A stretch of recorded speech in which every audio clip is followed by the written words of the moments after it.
తక్కువ మంది రావడానికి గల కారణం ఉదయకాలం అల్లారం మోగనం. ఎందుకంటే చాలామంది మెలుకోగలేక వినిపించలేక ఉన్నదో చర్చ్ లేదు అనే ఆలోచనలో కూడా చాలామంది ఉండి ఉండవచ్చు. కొంత పని జరుగుతున్నటువంటి కారణాన్ని బట్టి మీకు బయటికి సౌండ్ రాలేకపోతా ఉంది. కాబట్టి దీన్ని మీరు కూడా జ్ఞాపకం చేసుకోవాలి. వచ్చిన మిమ్మల్ని అందరినీ కూడా అభినందిస్తున్నాను. దేవుడు మిమ్మల్ని దీవించునుగాక. ఈ యొక్క పారాలో ఈ యొక్క లూకా రాసినటువంటి సువార్త 18వ అధ్యాయం 1 నుంచి 8వ వచనం వరకు చూసినట్లయితే యేసుక్రీస్తుల వారు ప్రార్థనను గురించిన ఉపమానం బోధిస్తూ ఉన్నారు. యేసుక్రీస్తుల వారు బోధించినటువంటి ఉపమానాలలో ప్రార్థనను గురించి 2 సార్లు 2 ఉపమాన రీతిలో తెలియపరిచి ఉన్నాడు. ఒకటి మిడ్ నైట్ ఫ్రెండ్, మధ్యరాత్రి వేళలో స్నేహితుని దగ్గరికి వెళ్ళినటువంటి సందర్భం. ఎందుకు వెళ్ళింది మధ్యరాత్రి స్నేహితుని దగ్గరికి? మధ్యరాత్రి వెళ్ళి ఒక స్నేహితుడి దగ్గరికి ఒక స్నేహితుడు వచ్చిందని వెళ్తాడు. దేని కొరకు? రొట్టెలకు. అప్పుడు ఆ వ్యక్తికి రొట్టెలు దొరకబడ్డాయా? దొరకలేదా? ఇవ్వబడ్డా. అంటే ఈ యొక్క టూ పారబుల్స్, 2 ఉపమానాలు క్రీస్తు యేసుల వారు ప్రార్థన గురించి తెలియపరిచినటువంటి సందర్భాలు. ఒకటి ఏమో మధ్యరాత్రి వేళలో తన స్నేహితుడి ఇంటికి రాగానే ఇంకొక స్నేహితుడి దగ్గరికి వెళ్ళి రొట్టెలను అడిగినట్లుగా చూస్తూ ఉన్నా, రొట్టెలు అడిగినప్పుడు ఇచ్చినట్లుగా చూస్తూ ఉన్నా. ఇక్కడ కూడా ప్రార్థన గురించిన ఉపమానాన్ని ప్రభు అయిన యేసుక్రీస్తుల వారు తెలియజేస్తూ ఉన్నారు. ప్రార్థన చాలా ప్రాముఖ్యమైనటువంటిది. ప్రార్థన చాలా మనిషికి బలాన్ని ఇచ్చేటువంటిది. కానీ మనం చాలాసార్లు దాన్ని మర్చిపోతూ ఉంటాం. చాలామంది వ్యక్తులు దీని గురించి ప్రార్థన ఒక ఆయుధం అని తెలియజేస్తున్నారు. ప్రార్థన ఒక ఆయుధం. సైనికుని చేతిలో కత్తి ఉంటే ఎంతమందినైనా ఎదుర్కొంటాడంట. సైనికుని యొక్క చేతిలో ఖడ్గం ఉంటే, కత్తి ఉంటే ఎంతమంది తన మీదకి దాడికి వచ్చిన వారిని ఎదుర్కొంటాడు. ఇప్పుడు మన దగ్గర ఒక పిస్తోల్ ఉన్నది అనుకోండి. ఎవరైనా నన్ను కొట్టడానికి వచ్చారనుకో, నాకేమన్నా అవుతుందా? టక్కున పిస్తోల్ తీస్తా, ఇట్లా గోలి కొట్టేస్తా. ఎవరు వచ్చినా కూడా నాకు ఏమి కాదు. ఎందుకంటే నా దగ్గర ఏమున్నా? పిస్తోల్, గన్ ఉన్నది, రివాల్వర్ ఉన్నది. కాబట్టి ఎవరు వచ్చినా వాళ్ళని షూట్ చేస్తారు. ఎందుకు అనంటే ఎవరు వచ్చినా కూడా నా దగ్గర ఒక ఆయుధం ఉన్నది కాబట్టి దాంతో నేను ఎదుర్కొంటాను. అంటే చాలామంది భక్తులు జ్ఞాపకం చేస్తున్నారు, ఈ ప్రార్థన కూడా ఒక ఆయుధం లాంటిది. ఎన్ని కష్టములు, ఎన్ని శ్రమలు, ఎన్ని ఇరుకులు, ఎన్ని ఇబ్బందులు ఇవి వచ్చినా కూడా మనం దాన్ని ఈజీగా మనం ఎదుర్కొంటామని. ఎట్లా అంటే ప్రార్థన చేయాలి. అంటే ఒక పిస్తోల్, ఒక ఖడ్గం మన చేతిలో ఉన్నట్టేనంట. శత్రువు వచ్చినప్పుడు ఎలాగో హ్యాకింగ్ చేస్తాము, ఈ యొక్క సమస్య వచ్చినప్పుడు కూడా దాని నుంచి ఎదుర్కొని ముందుకు పోవడానికి, విజయాన్ని పొందడానికి ప్రార్థన అంత ప్రాముఖ్యమైనటువంటిది. కనుక ప్రార్థన గురించి యేసుక్రీస్తుల వారు తెలియజేస్తున్నారు. ఈ యొక్క కథలో ఒక న్యాయాధిపతి, ఈ న్యాయాధిపతి మంచి న్యాయాధిపతి కాదంట. ఒక న్యాయాధిపతి దగ్గరికి న్యాయం కొరకు వెళ్తారు కదా, న్యాయాధిపతి యొద్దకు న్యాయం కొరకు వెళ్తారు కదా. ఈ యొక్క లేఖన భాగాల్లో కూడా ప్రభు అయిన యేసుక్రీస్తుల వారు జ్ఞాపకం చేస్తూ ఉన్నాడు. దేవునికి భయపడకయు, 2వ వచనం, మనుష్యులను లక్ష్య పెట్టకయు నుండు ఒక న్యాయాధిపతి ఒక పట్టణంలో ఉండెను. ఎలాంటి వ్యక్తి అంట? ఒక పట్టణంలో ఒక న్యాయాధిపతి ఉన్నాడు. ఆయన యొక్క గుణ లక్షణాలు ఎట్లాంటివి అని అంటే 2 రకాలైనటువంటి విధాలను తెలియజేస్తున్నారు ప్రభు అయిన యేసుక్రీస్తుల వారు. ఎలాంటి వాడంటే దేవునికి భయపడని వాడు. ఎలాంటి వాడు? దేవునికి భయపడని వాడు, దేవునికి భయపడని వాడు, మనుష్యులను లక్ష్య పెట్టని వాడు, మనుష్యులను లెక్క చేయనటువంటి వాడు ఎవరు? న్యాయాధిపతి ఒక పట్టణంలో. ఈ యొక్క చెప్పుచున్నటువంటి కథలో ఒక పట్టణంలో, ఒక పట్టణానికి న్యాయాధిపతి ఉన్నాడంట. అంటే తీర్పు తీర్చేటైనా, న్యాయం చేసేటటువంటి అయినా, ప్రజలకు న్యాయాన్ని, నీతిని జరిగించాల్సినటువంటి ఆయన ఉన్నాడంట. ఆయన ఎలాంటి వాడు అనంటే దేవునికి భయపడని వాడు. ఎవరికి భయపడని వాడు? ఇంకొకటి, మనుష్యులను లక్ష్య పెట్టనటువంటి వాడు. అంటే ఒక మాటలో చెప్పాలంటే వీడు చెడ్డవాడు, వీడు మూర్ఖుడు, వీనిలో మంచితనం, మంచి గుణలక్షణాలు లేనటువంటి వాడు, దేవునికి భయపడని వాడు అనగా వీడు చెడిపోయినటువంటి వాడు, లేదా క్రూరం, చెడు హృదయంలో నిండుకున్నటువంటి వాడు. ఇటువంటి యొక్క న్యాయాధిపతి యొక్క కంట ఒక స్త్రీ పోయిందంట. ఒక స్త్రీ వెళ్ళిందంట. ఒక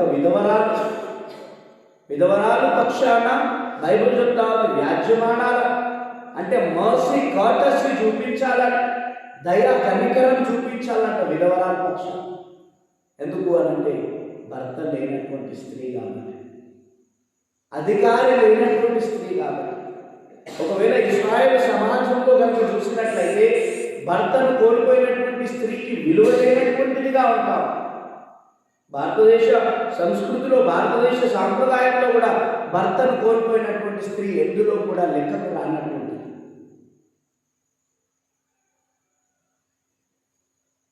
అంటే అటువంటి స్త్రీ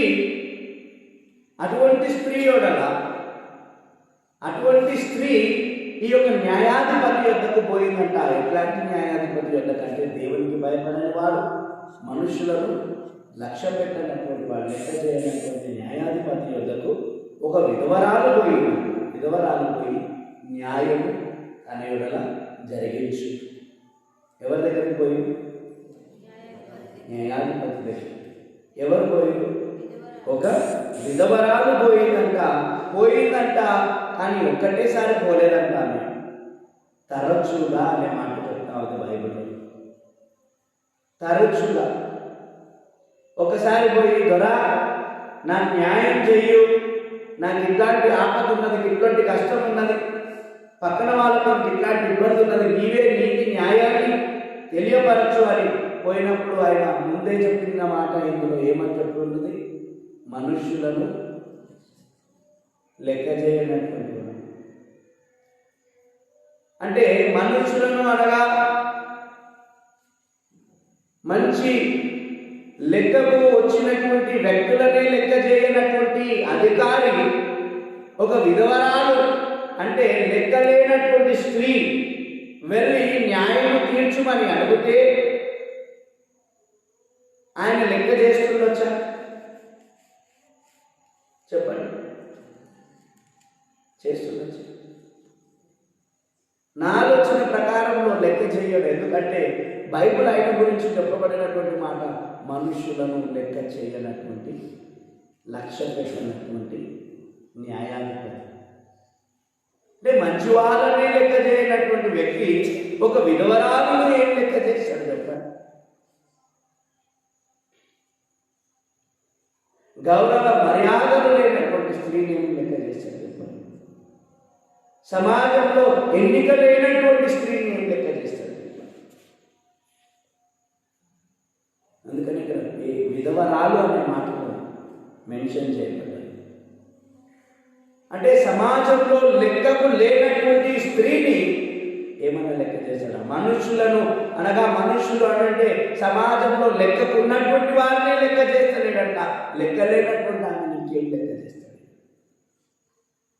కానీ ఈమె ఏం చేసిందంట? తరచుగా పోతూ వచ్చింది. ఏం చేసిందంట? తరచుగా పోతూ వచ్చింది. తరచుగా పోతుందంటే రోజు పోతుందంట.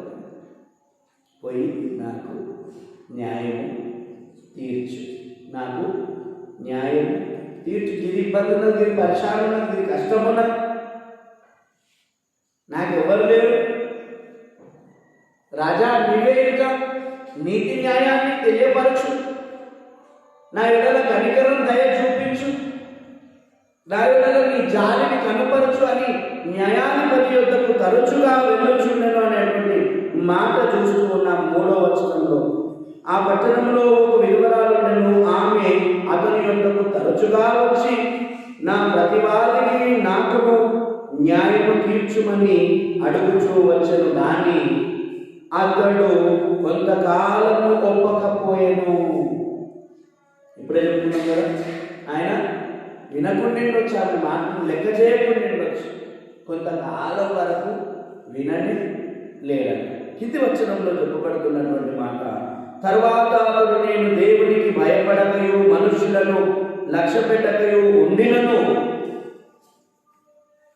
ఆయన ఎట్లాంటి వాడంటే దేవునికి భయపడని వాడు, మనుషులను లక్ష్య పెట్టని వాడు అయినప్పటికీ ఈ విధవరాలు నన్ను తొందర పెట్టుచున్నది కనుక ఆమె మాటకి వచ్చి గోజాడుకుండునట్లు ఆమెకు న్యాయం తీర్చునని తనలో తాను అనుకోనేను.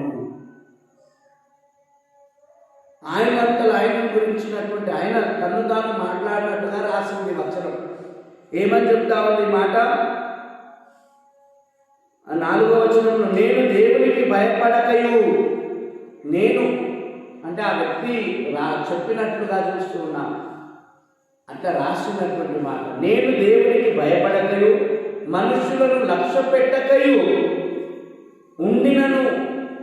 దేవునికి భయపడా మనుషులను లెక్క పెట్టని వాడు ఉన్నప్పటికీ ఈ విధవరాలు నన్ను తొందర పెట్టుచుండుట వలన, గోజాడుతుండుట వలన ఈమెకు నేను న్యాయము తీర్చునని తనలో తాను అనుకోను. మంచోడు కాదు, మనుషులను లెక్క చేయనటువంటి వాడు, దేవునికి భయభక్తులు లేనటువంటి వాడు. కానీ ఆ యొక్క విధవరాలని కొంతకాలం నిర్లక్ష్యం చేసిండ్రు. ఆమెకు న్యాయం రోజు వచ్చిపోయినా తీర్చలేదు. కొంతకాలానికి అంటే ఎంత కాలానికి అని అంటే ఆ యొక్క న్యాయాధిపతికి బెజార్ వచ్చేదాకా. ఎప్పటిదాకా? నీ అమ్మ జరిగింది. కొన్నిసార్లు అనుకుంటాం, కొన్నిసార్లు ఏదో ఇచ్చి పంపించేసి అని అంటాం. కొన్నిసార్లు ఊకి మనల్ని బెజార్ పెడతారు, విసిగిస్తారు. అప్పటిదాకా ఆమె రోజు వస్తున్నదట. ఏం దొర, ఏం పట్టేలా, ఏం రాజా, నాకు న్యాయం చేయవా? నేను ఇక్కడే ఉన్నాను, నా బతికింతేనా, నాకు చేయాల్సిన న్యాయం చేయవా అంటే ఆయన లెక్క పెట్టలేడంట ఆమెను కొంతకాలం వరకు. ఆ తర్వాత ఆయననే చెప్పినట్లుగా రాయబడ్డది మాట. యేసుప్రభు అట్లా చెప్తా ఉన్నాడు. ఆయన చెప్పినట్టు నేను దేవుడికి భయపడని వాడనైనప్పటికీ, మనుషులను లెక్కబెట్టని వాడనైనప్పటికీ రోజు తరచుగా ఆమె ఎడల భోజాడుట చేత ఆమె ఎడల నేను న్యాయము తీర్చుదని అనుకోలేనట. ఈ కథలో చెప్తున్నటువంటి మాట అర్థం ఏంటంటే, ఇటువంటి మూర్ఖుడే ఆమె రోజు చదువుట చేత ఆమెకు న్యాయం చేసిందంట. ఎవరు? ఇటువంటి మూర్ఖుడే అంటే దేవునికి భయపడని వాడు, మనుషులను లెక్క చేయనటువంటి వాడే ఈమె రోజు చదువుట చేత ఆమె మీద కనికరబడి న్యాయం తీర్చాలని నిశ్చయించుకున్నట్ట. ఎట్లాంటి వాడు? మూర్ఖుడు, మంచివాడు కాదు, దేవుని ముందు భయభక్తులు కలిగిన వాడు కాదు, మనుషులకు గౌరవ మర్యాదలతో చూసేటువంటి వాడు కాదు. ఇటువంటి న్యాయాధిపతి ఆమె మీద కనికరబడి న్యాయం చేయాలని అనుకున్నాడంట. న్యాయం చేసి ఆమె తీర్పు తెచ్చింది. మన దేవుడు ఎటువంటి మనుషులను లెక్క చేయని దేవుడా? మనుషులను లెక్క చేయని దేవుడా, లెక్క చేసే దేవుడా? లెక్క చేసేటువంటి దేవుడు. ఎటువంటి ఇట్లా అంతా లెక్క చేసేటువంటి దేవుడు కాదు. దేవుడు ఏం చెప్తున్నాడంటే, నీ తల వెంట్రుకలన్నీ లెక్క పెట్టి ఉన్నాయి. ఏవి ఎట్లా లెక్క చేసే దేవుడు? మనల్ని కాదు, మన ఇంటికెళ్ళని కూడా లెక్క చేసినటువంటి దేవుడిని మనం కలిగి ఉన్నాం. మనమే లెక్క పెట్టుకోం. మన ఇంటికెళ్ళి లెక్క పెట్టుకుంటాము. మన హెయిర్ని మనం కౌంట్ చేసుకుంటాము. మనం చాలాసార్లు ఈ వెంట్రుకలను మనం చాలా చీప్గా చూస్తాం. ఎవరైనా కొన్నిసార్లు పోలుస్తాం, నా వెంట్రుకతో నువ్వు సమానం, నువ్వెంత అని అంటే చాలా తక్కువ చేస్తాం. ఇటువంటి వాటిని దేవుడు ఎవ్రీ హెయిర్ వాజ్ కౌంటెడ్, ప్రతి వెంట్రుక కూడా దేవుని యొక్క దృష్టిలో లెక్క చేయబడి ఉన్నదండి. అంటే దేవుడు ఎంతటి లెక్క చేసేటువంటి మనుషులను దీన్ని బట్టి మనం అర్థం చేసుకోవాలి. ఇక నీవు న్యాయాధిపతి ఏమో ఎటువంటి అంటే మనుషులను లెక్క చేయనోడంట. కానీ మన దేవుడు ఎటువంటి అంటే మనిషికి ఉండే తల వెంట్రుకలను కూడా లెక్క చేసేటువంటి దేవుడు. ఆయన ఆజ్ఞ లేని, ఆయన ప్రమేయం లేని ఒక వెంట్రుక కూడా రాలంట. అంత శ్రద్ధ బాధ్యత కలిగినటువంటి దేవుడు అంట. ఆయన ఎక్కడికి ఇట్లా వస్తే ఈ స్త్రీ తరచుగా వచ్చి ఆయన ప్రాధాన్యపడ్డది కదా, ఆయన దగ్గర గోజాడించ చేత మంచివాడు కాని వ్యక్తి ఆయన మీద కనికరపడ్డాడంట. మన దేవుడు ఇంకా చాలా మంచివాడు కదా. మనం ఏమి ఇవ్వకముందే మనల్ని ప్రేమించిన, మనలో మంచితనం లేకుండానే దేవుడు ప్రేమించిన, ఏ ప్రతిఫలం ఆశించకుండా దేవుడు ప్రేమించిన దేవుడు చాలా మంచివాడు. దేవుడు చాలా మంచివాడు. ఆయన మంచిని మనం వర్ణించలేదు. ఈ దినం ఈ రీతిగా మనం ఉన్నాము అంటే ఆయన మంచితనం. అంత మంచి దేవుడు అంట. నువ్వు నేను నోరు తెరిచిపోయి అడిగితే అస్సలు కాదన్నాడంట. అస్సలు కాదు. ఈ చెడ్డవాడైనటువంటి వ్యక్తి, ఈ స్త్రీ యొక్క లెక్కలేనటువంటి వ్యక్తిని ఆయన న్యాయం చేసినప్పుడు పరమందు ఆశీనుడైన తండ్రి అనుక్షణం ప్రజల క్షేమాన్ని, అనుక్షణం ప్రజల యొక్క మేలును కోరుతున్న దేవుడు మన ప్రార్థనలకు జవాబును ఇవ్వాలి. అందుకని క్రైస్తవ సమాజాన్ని క్రీస్తు యేసులో వారు బలపరచుటకు చెప్పుచున్నటువంటి మాట, ప్రార్థనకు ఎలాంటి బలం ఉన్నది అని. ఆ యొక్క స్త్రీ తరచుగా వెళ్ళి న్యాయం తీర్చే వరకు ఆయనను గోజాడి. మనము కూడా ప్రియ దేవుని సంగమా, మనకు కలిగి ఉన్న అవసరతను బట్టి దేవుని సన్నిధిలో దేవుని దగ్గర గోజాడినప్పుడు ఈ మనుషులను లెక్క చేయని న్యాయాధిపతి ఆమె విధవరాలు కవటసి చూపినాడు, కనికరం చూపి దయ చూపినాడు. ఈ పరలోకపు తండ్రి మన ఎడల ఇంకా ఎక్కువ ప్రేమను కలిగినటువంటి దేవుడు, జాలిని కలిగినటువంటి దేవుడు. ఇంకా ఒక్క మాటలో చెప్పుకోవాలి అని అనుకుంటే ప్రాణాన్ని పెట్టినటువంటి దేవుడు. అంత ప్రేమ స్వరూపుడైన దేవుని దగ్గర మనం ప్రార్థన చేయని వారిగా ఉంటా ఉన్నామే, మనం అడగని వారిగా ఉంటా ఉన్నామే. దేవుడు ఇచ్చేవాడై ఉన్నాడు, దేవుడు అనుగ్రహించువాడై ఉన్నాడు, దేవుడు దయచూపువాడై ఉన్నాడు. అడగడానికి మనం సిద్ధంగా ఏమిటంటే, మనం కూర్చొని దేవుని ప్రార్థన చేయగలిగే రోజు సిద్ధంగా లేదు. మళ్ళీ ఇది కష్టం, అది కష్టం అని అంటూ ఉంటాం. ఈ యొక్క స్త్రీ కొంతకాలం ఆ వ్యక్తి దగ్గరికి ఎప్పటిదాకా పోయింది అని అంటే న్యాయం జరిగేంత వరకు పోయింది. అనగా ప్రతి క్రైస్తవుడు తన జీవితంలో ఎదుర్కొంటున్నటువంటి సమస్య కొరకు మనం సమస్య తీరిపోయేంత వరకు దేవుని దగ్గర ప్రార్థన చేస్తూనే ఉన్నాను.